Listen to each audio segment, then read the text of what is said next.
Gugulatin ka talaga ng dalawang bata na to, Jalen Bronson at Steph Curry ng Binangonan Rizal. Kilalang kilala sa Rizal tong dalawang bata na to, lalong lalo na tong si Antaso. Pambihirang bata naman kasi to, titirahan ka ba naman sa half court? Sino bang di magugulat pag gantong ang gagawin sa'yo?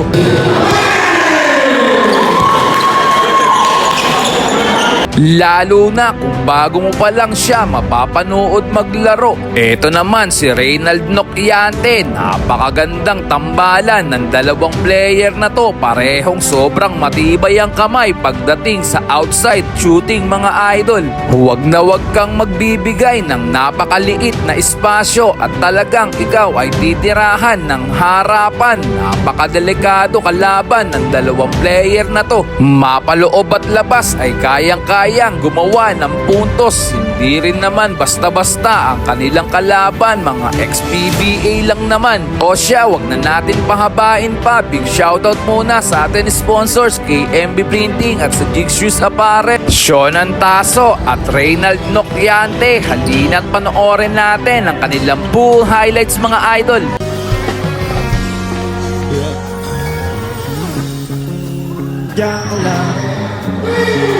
Huwag ka nang mawawala. Baka lang magkanda leche-leche mga plano. Papapa na ako sa aeroplano. Pahinga lang tas balik trabaho na ulit. Di problema kung maganda pagod. Basta nandiyan ka pa rin sa aking pagod.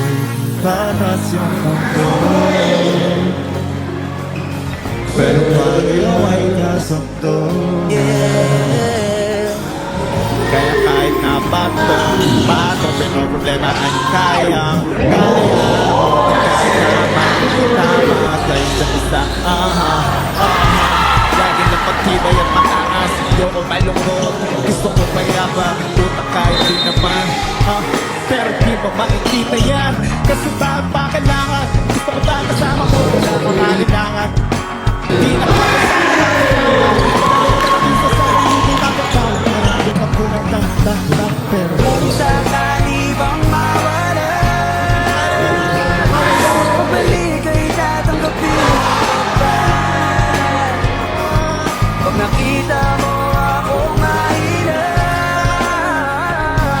mamahalin mo ba ba? Mamahalin mo ba ba?